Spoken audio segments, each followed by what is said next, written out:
Hello and welcome to Nidhrania YouTube channel. You're watching another episode of the Game in a Nutshell series designed for explaining the board game rules. My name is Branislav Berec, and in this video we're going to learn how to play Imperial Steam. Now before we start, let me tell you three things. First, this game has a very long setup procedure, so if you're not the person who's going to set up the game, you can skip that procedure. It's like 10 minutes of the video and you can go directly to the initial bidding. Second, at the end of the video, you will find a section called Important Concepts, where you can find information which may help you navigate your first game successfully, because this game is quite complex. And third, the game comes with this paper money, this card money, but since I am a seasoned player of the 18xx series of games, allow me to use my own board game chips instead of this paper money. With that, let's get started. To set the game up, place the Semmering token on this space on the game board. It's located near this Mordstuschlag-Glognitz connection.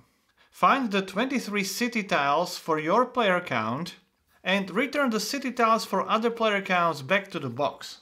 These 4 tiles are hub city tiles. You will need all 4 of them in every single game. Now, you can set the game up using 3 different methods. I will demonstrate the fixed and the normal setup.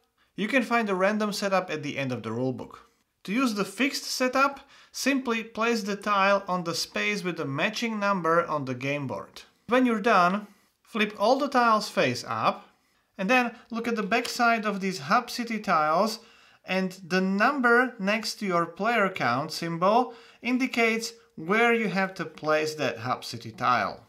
To use the normal setup, choose one of the normal setup cards for your player count, then take these hub city tiles, shuffle them, and as this symbology indicates, place one random hub city tile on each of these spaces on the game board. Then take the tiles with the numbers shown over here in the second row of this small table. You may notice that all of them have a resource symbol shown on the front side of the tile. Again, shuffle them and place one random tile on each of these spaces on the game board. Since you only place 2 tiles on the game board, take the third, the remaining tile, shuffle it together with all the remaining tiles for your player count, and place 1 tile randomly on each other space on the game board. For a first game, it's recommended to use the fixed setup, but whichever setup you choose, don't place any tiles on these spaces, they already have pre-printed tiles. Then for each city tile with this circular icon with the number 3 in it, place 3 business tokens on it, the token with the number 1 at the bottom, then the token with number 2 on top of it, and then the token with number 3 on top. For city tiles with the same icon but with number 2 in it, only stack 2 business tokens, the one with the number 1 and then number 2 on top of it. And the city tiles with the same icon but with number 1 will only have the business token with the number 1. Place the turn order markers of each player on the turn order track in a random order. Then take 1 train station of each player and place it on the matching construction space on Wien. Then each player places one of their main action tokens on these spaces on this round track. Place the round marker on the first round, and then place these shipment tiles face up on these spaces on the round track. And again, for the fixed setup, place them in this exact fixed order. In the normal setup, place them randomly. These spaces are reserved for the steam engine tiles. Take 1 matching tile per player and place it face up on this space. So in a 3-player game, place 3 tiles on each space. That obviously applies to this last space as well. Then take 5 goods of each type, this is iron, wood, stone and coal, shuffle them together and place them randomly on these spaces for the rounds 4 to 8, but only on the spaces matching your player count. Return the remaining goods to the supply.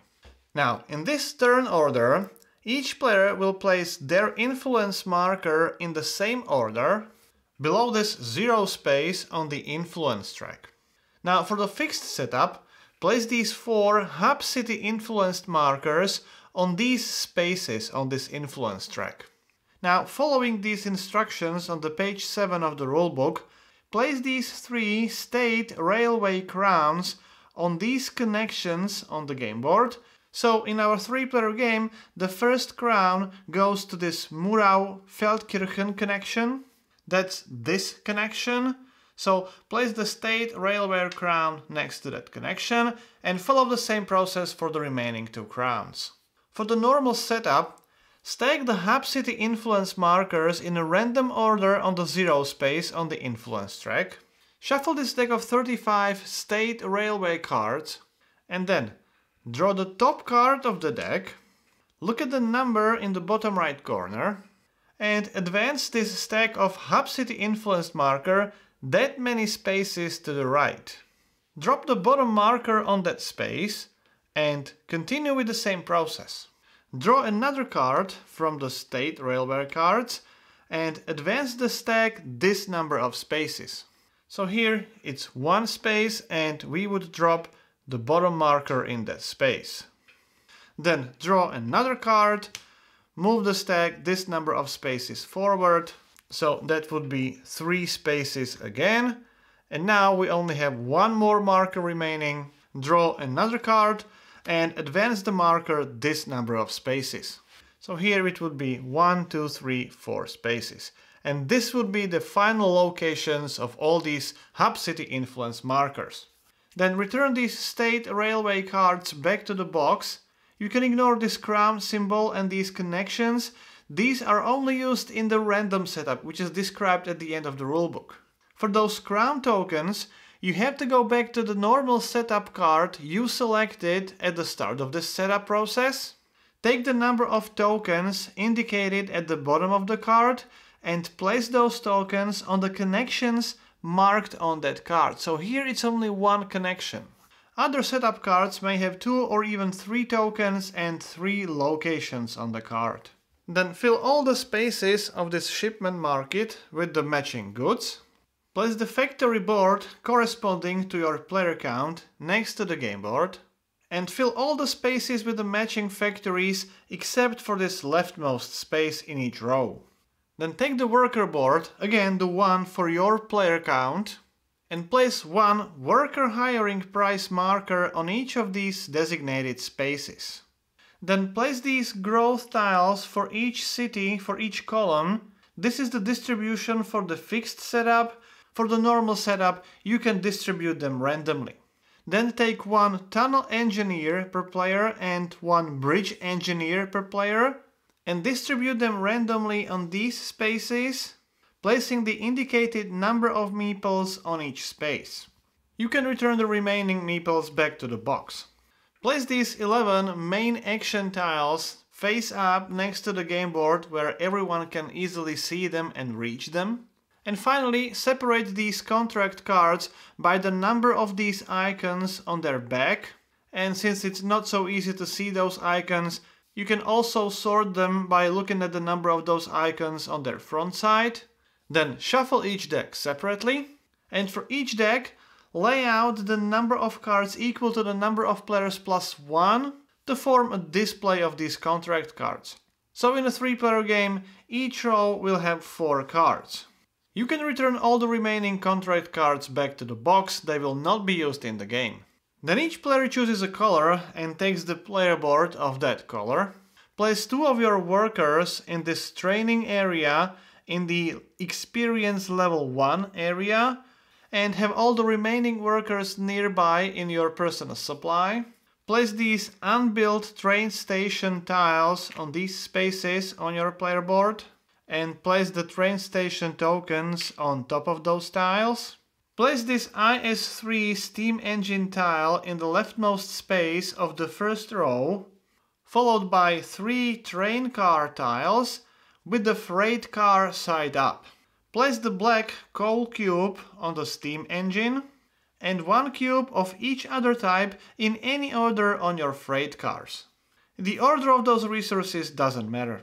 Place your 2 main action tokens nearby this share value marker on this space on your share board, and one investor meeple on this bottommost space of the track as well, and take the starting money, 120 guldens in a 2-player game, 130 in a 3-player game, and 140 in a 4-player game. With that, the setup is complete. The game starts with a blind bidding for influence.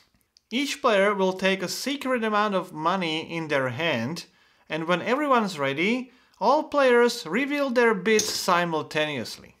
Then, in the current turn order, each player advances their influence marker to the influence space matching the amount of money they bid. And you always advance to the topmost empty space in that column. So the yellow player also advances to the 60 column, but to the next empty space in that column. All the bids are returned back to the bank.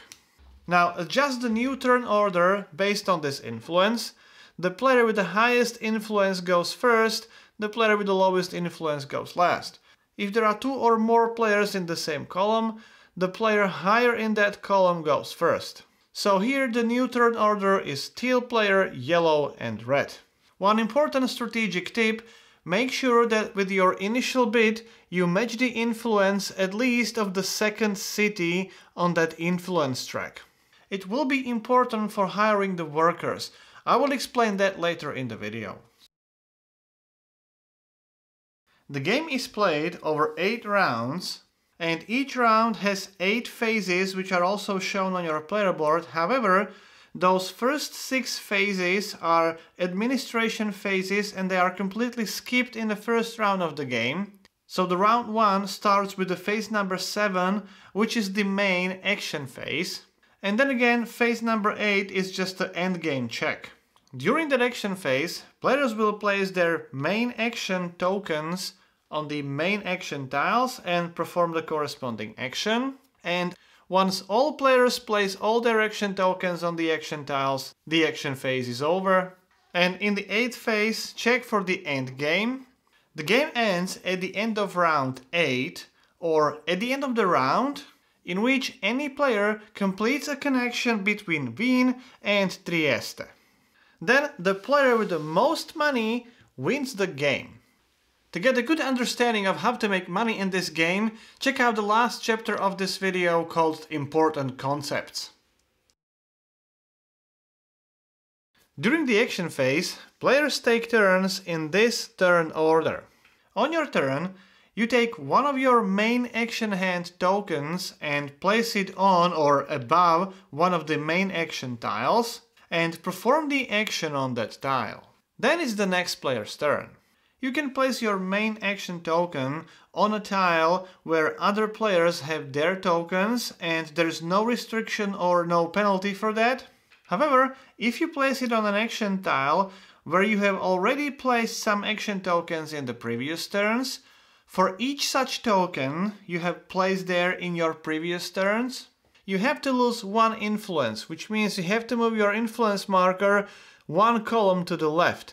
If there is already a marker of another player, move your marker to the next empty space in that column and slide all other markers in your original column up. You lose 1 influence for each of your main action tokens already present on that tile. So in this example, the teal player will lose 2 influence, moving 2 columns further to the left.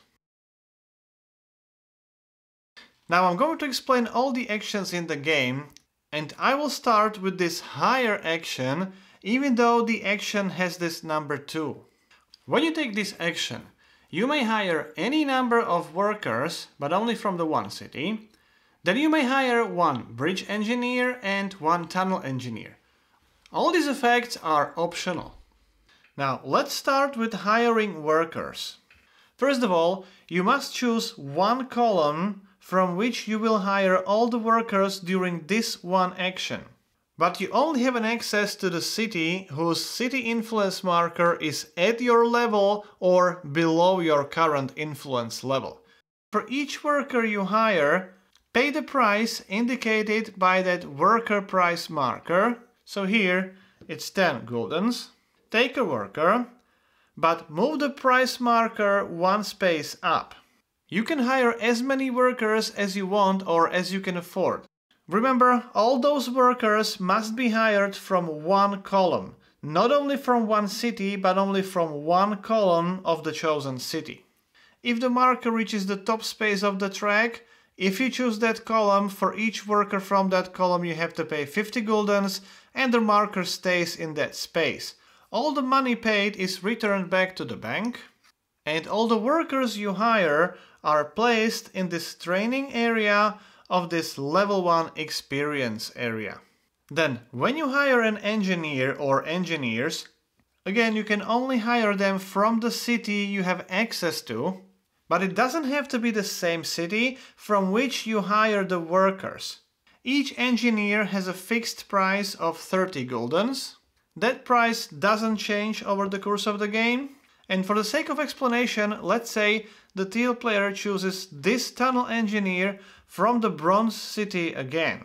Your engineers are placed on these two spaces on your player board, so you can only have one tunnel engineer over the course of the game and one bridge engineer, no more than that. Now, from the strategic point of view, the next player in the player order is yellow player. If that player also chooses the hire action and also chooses the bronze city but this column for hiring the workers, the price for hiring workers would also increase. And then on the red player's turn, if that player would also like to hire new workers, the price for hiring these initial workers for the red player would be way too high and the red player would get into a disadvantage. That's why it is strategically important to gain access to at least two cities with your initial bid, because in this situation red player would also have an access to the green city and hire workers starting with the 10 guldens per worker. The next action I'm going to explain is this build tracks action. As this small icon here indicates, you can build up to 2 tracks with this action. Your railway network always starts in Wien and must be a contiguous network. It may branch off in some of the cities later in the game, but you must always start in Wien and then continue from there. To build those 2 tracks, you need these resources. You can take the resources from your freight cars or from the steam engine or from your warehouse. You may never take the resources from this landing area. I'll talk about that later. So, take those resources and put them back to the general supply. And with those 3 resources, you may build up to 2 tracks with this white line. Now, in addition to the resources required to build a track or tracks, you also need workers, and that's indicated by these symbols on each city. That number indicates the total experience of your workers needed to build that connection. The experience level of your workers is shown in the top left-hand corner of their area. So here all 5 workers only have 1 experience.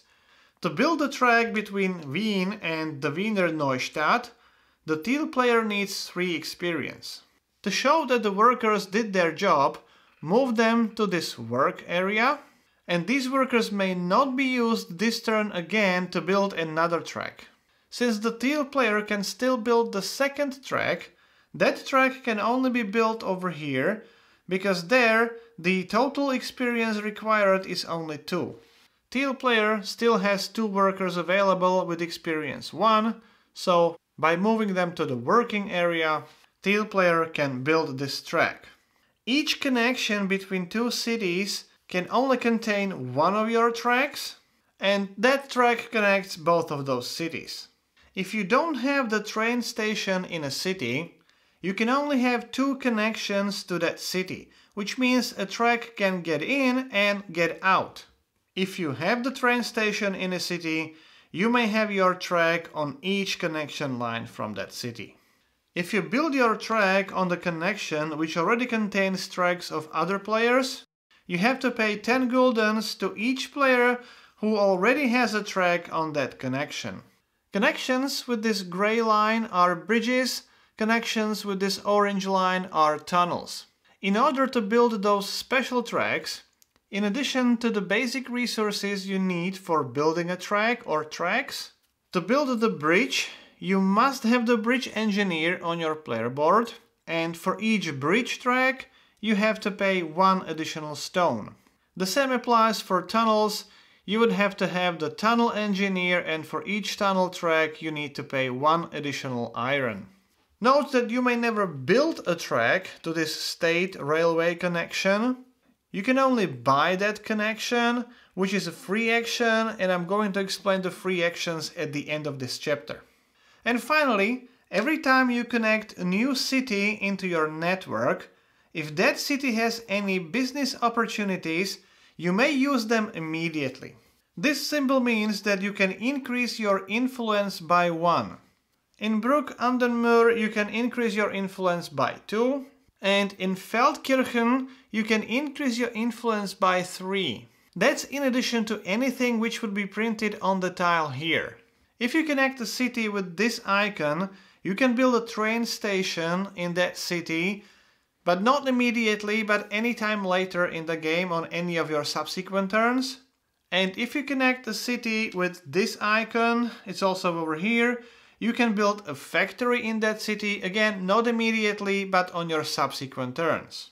Now, when you make a connection to the city with this business opportunity token, you can take the topmost token, and now you can spend those business opportunity points immediately. Here we have 2 points. For each point you have 3 options. One of the options is to increase your share price by 1 space, ignoring the negative penalty on that space. The second option is to convert one of your freight cars into a passenger car. It's a permanent conversion, you may never convert it back to the freight car, and each passenger car generates 10 gulden income in the 4th phase of each round.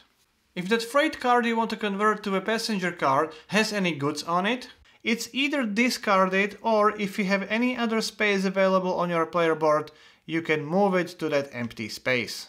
The third option is again to increase your influence by 1. You can spend those points in any combination you want. The business token is then discarded. And if you are the first player to build a connection here between Mürterschlag and Glognitz, take this Semmering token and place it somewhere near your player board. It will double your income from the passenger cars and also from the warehouses at the end of the game.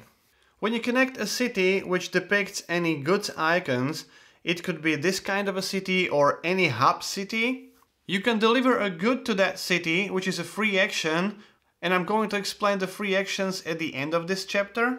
But since it's a free action, you can make that delivery immediately. If you make a connection to a new city in your network and you use the opportunity in that city, if you manage to make a connection to that city from another direction, since it's not a new city in your railway network, you may not use those opportunities again. So with this example, you may not use that business opportunity token. The third main action is build a building. You can either build a train station with this action or a factory.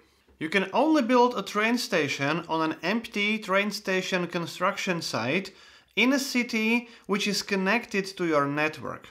You have to pay the amount of guldens shown to the right of that construction site. Then take a train station from your player board and place it on that construction site. Then discard this unbuilt train station token. If you want to build a factory, you can only build it on an empty factory construction site which is connected to your network. Some of these factory construction sites are located on city tiles, and some of them are printed on the game board. These 5 sites are connected to Wien, so they are available to you right from the start of the game. However, this one is only available in a 3 and a 4 player game, and this one only in a 4 player game. So, to build a factory, choose the factory type you want to build, and then pay the cost of that factory, which is shown in the space to the left of the factory you want to build. So let's say the teal player wants to build this iron factory. The cost of building the factory is 30 guldens. If later in the game the situation would look like this, the cost of this wooden factory would be 30 guldens, 20 guldens for the stone factory, 40 guldens for iron, and also 40 guldens for the coal factory. If you build a factory on a space like this, the cost is fixed. In this case it's 40 guldens. The same applies for the factory construction sites like this with this icon. This time the cost is fixed, but it's linked to the city tile placed on that city space. So after choosing the factory type and paying the current construction cost, take the factory token and place it in this area on your player board. Then you have to choose one of the workers from your player board, either from the training area or even from the working area. When taking that worker, the experience level of that worker determines how many goods that worker will produce in the new factory. So if I would take this worker from the level 2 experience area, I can place 3 cubes next to that new factory.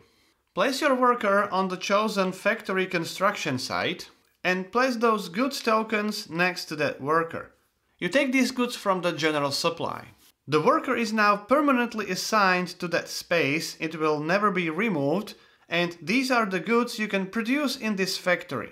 The next action is called Produce Goods. For each of your factories on the game board, you can produce 1 good from that factory. So for each of your workers, if that worker has any goods next to him, you can take that cube and store it on an empty space on your player board. That could be a freight car, empty space in your warehouse, or when you produce coal, you can store it on your steam engine. You can only store coal on your steam engines. Production is optional, so if you don't want to produce from that factory because you want to use those goods for delivering to the cities, you don't have to. If all the storage spaces on your player board are full, if you would produce any more goods, they would be wasted and returned to the general supply. The next action is buy or order goods. You may do one or the other, you may not do both, obviously. When you decide to buy a good, you may only buy one good and you buy it instantly. You buy the goods from this shipment board, and when you buy the good, you pay the current price for that good. Then you can place it on an empty storage space on your player board. When you decide to order goods, you order the goods for the next round. The number of goods you can order is determined by this shipment token for the current round. So in this example, if we would be in the second round, the number of goods you can order is 3. That's the number of goods you can order for the entire round, not just during one turn. Ordering the goods is the same process as buying the goods. So choose a good from the shipment market, pay the price, and once you pay for all the goods you are ordering, take those goods and place them on this landing area on your player board.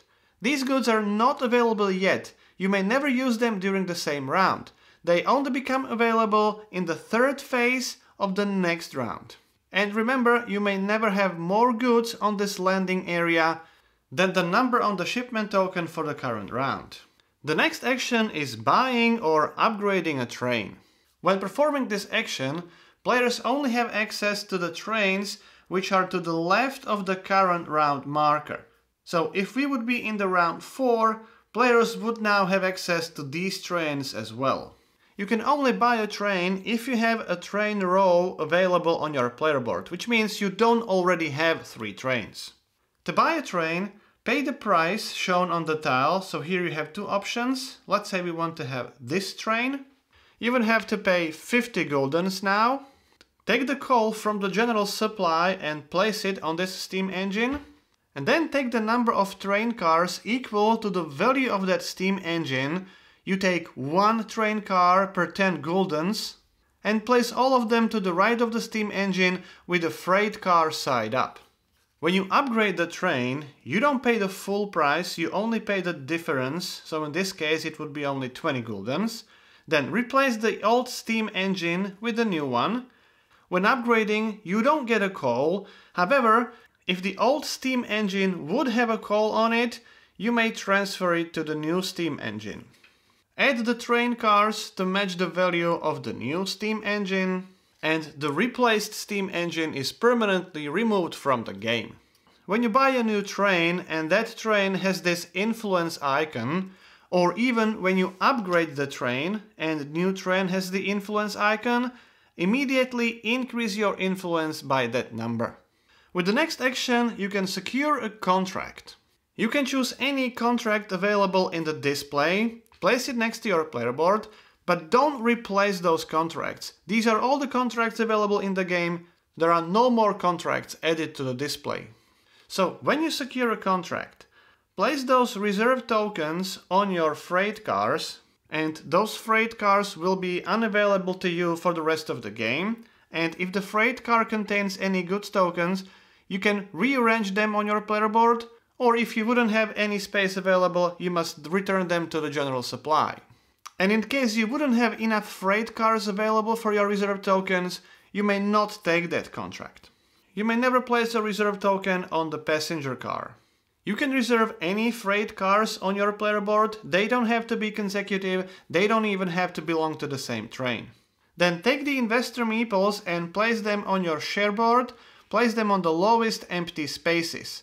If those spaces would be already full, the investor meeples would be wasted.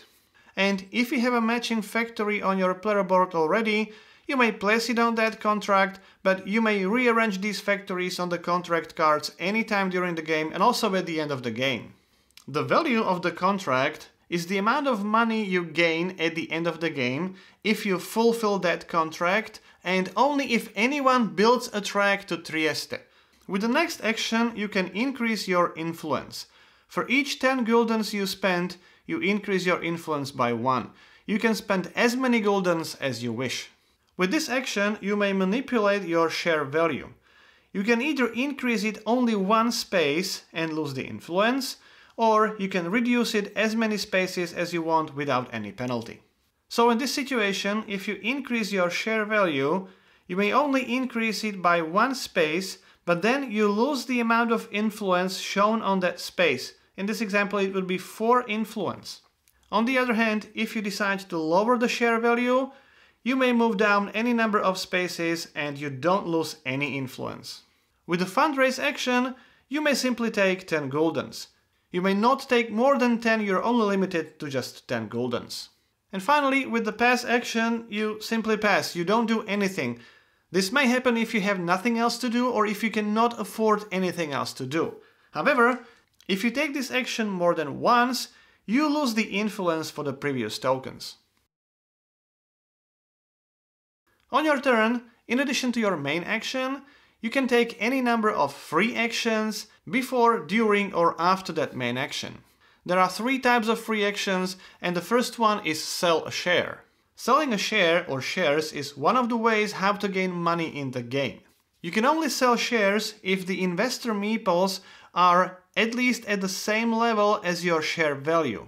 When you sell a share, take the topmost investor meeple, move it to this shareholder area, and take the amount of money which is equal to the value of your shares. So here you get 130 guldens. However, as shown over here on your share board, each investor in the shareholder area will take 10% of your final amount of money at the end of the game. Selling a share doesn't affect the share price, so if you want, you can use another meeple, another investor, and sell another share and gain additional 130 guldens. You could potentially sell another share to this investor. These investors in the shareholder area are never removed, they stay there for the rest of the game. The next free action is deliver a good.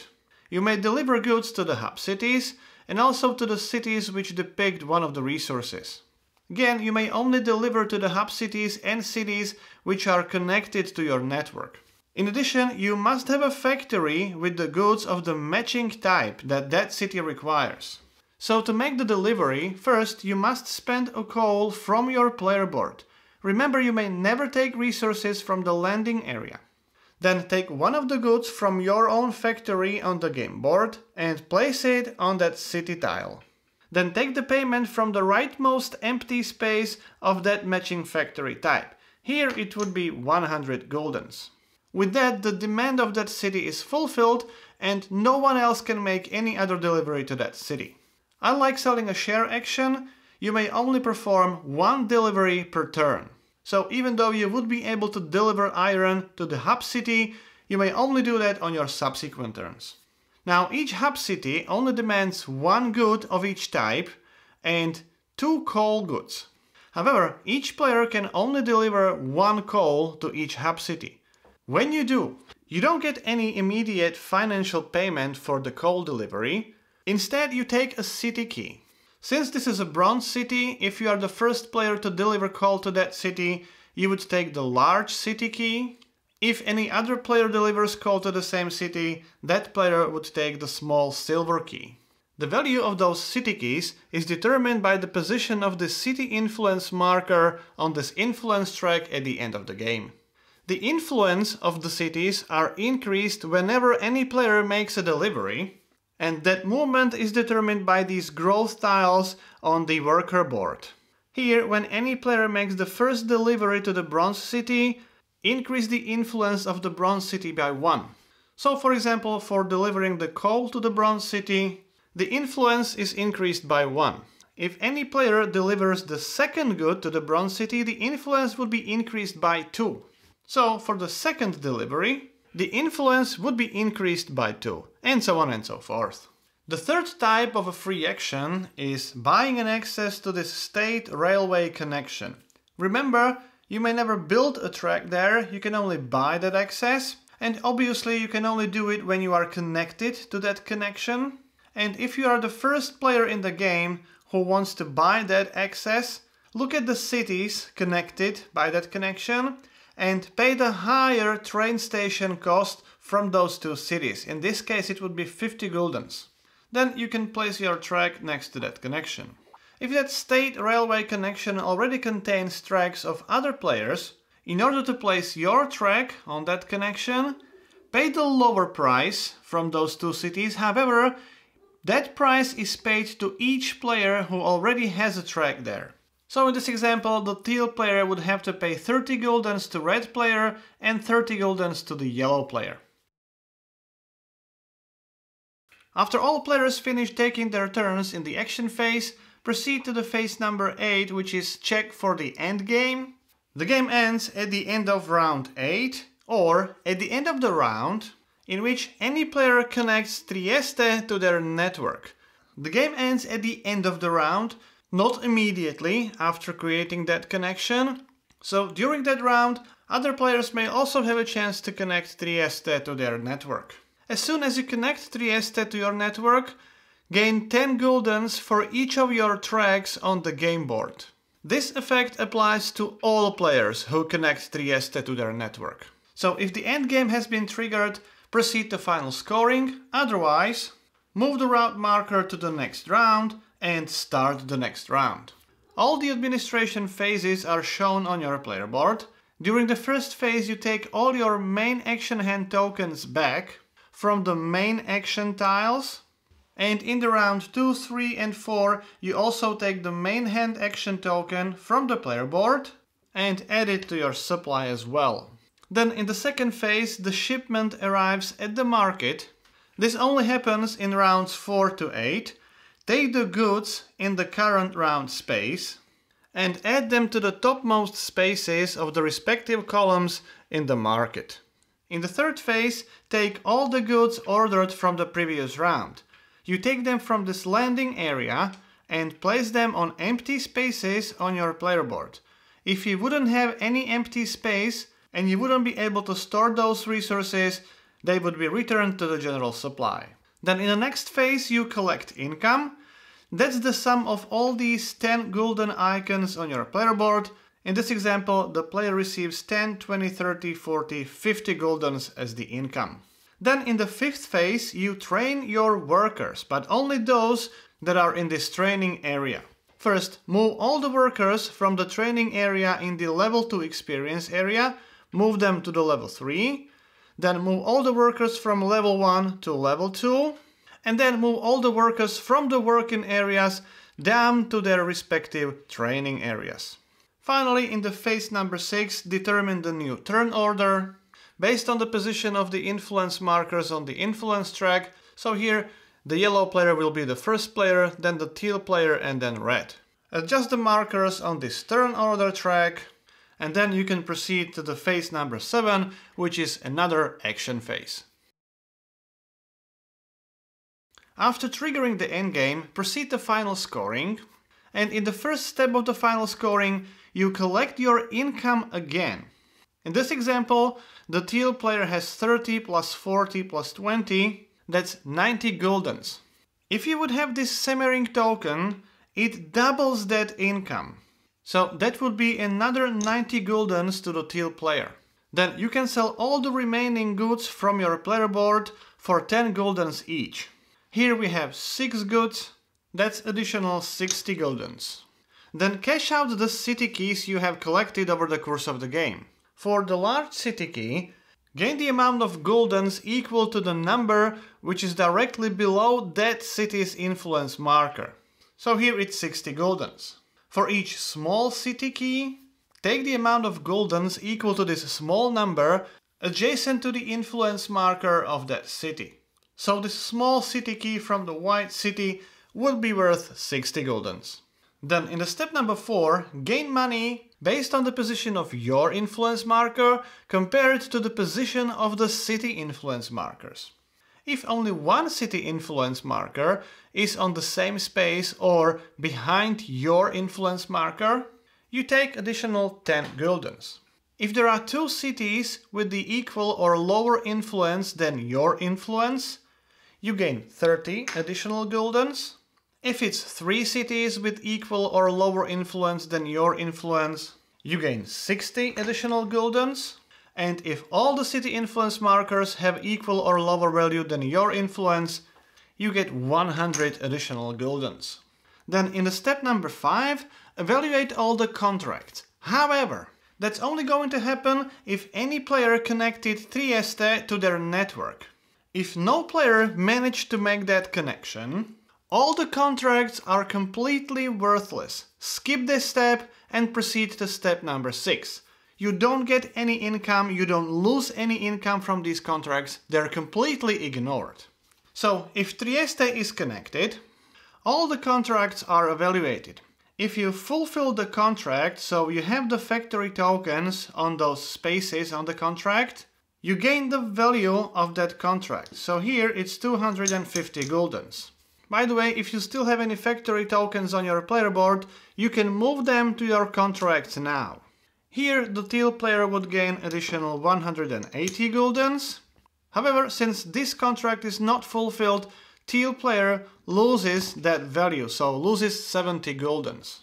Now, if you have any contracts, but you failed to connect Trieste to your network, you have to pay other players to pay for that connection to Trieste. You need that connection to score your contracts, even if you don't fulfill those contracts. So if you don't have your own connection, you have to pay to other players.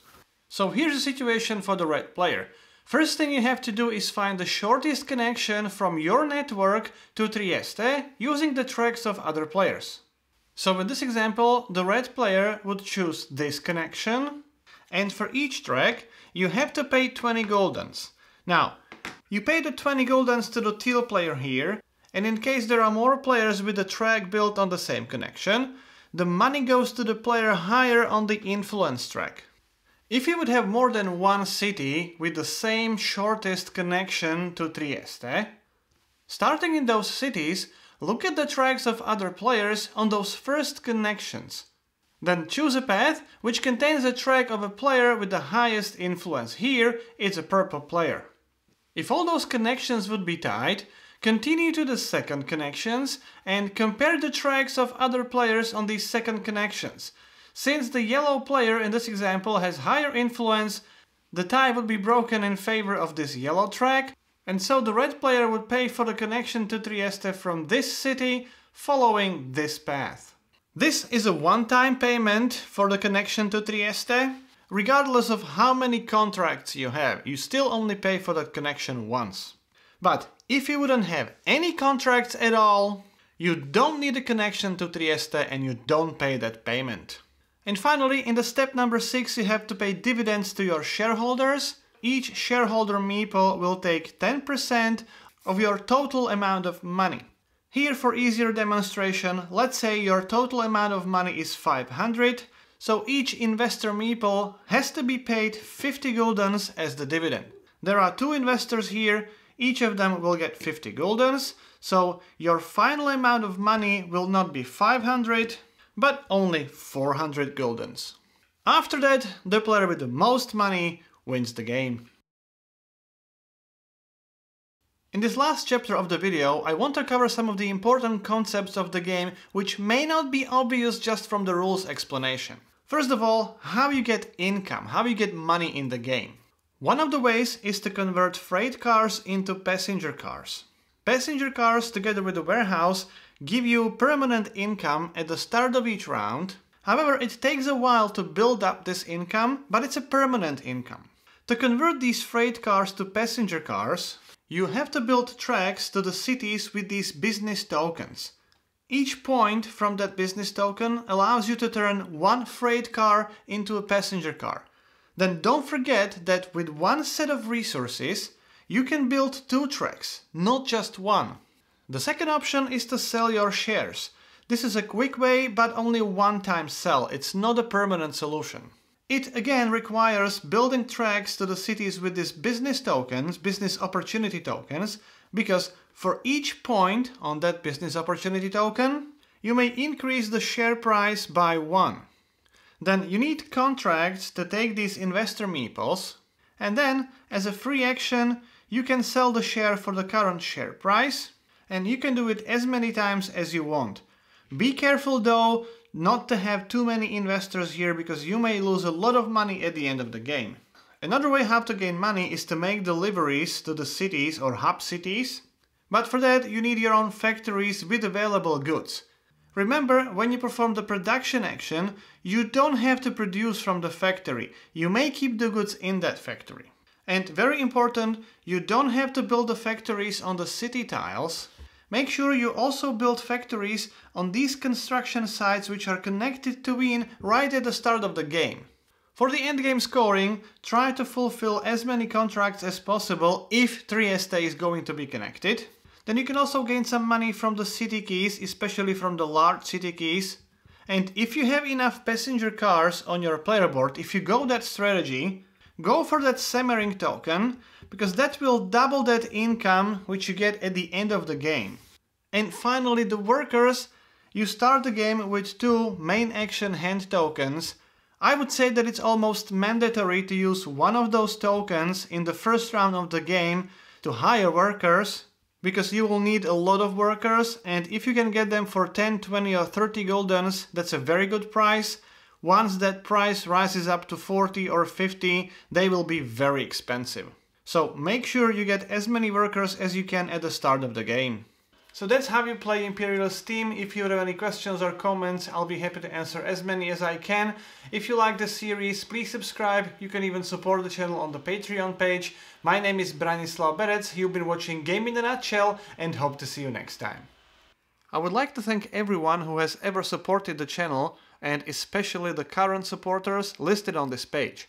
If you too would like to support the channel in creation of videos like this and other video tutorials and other content on this channel, please visit the patreon.com/nithrania.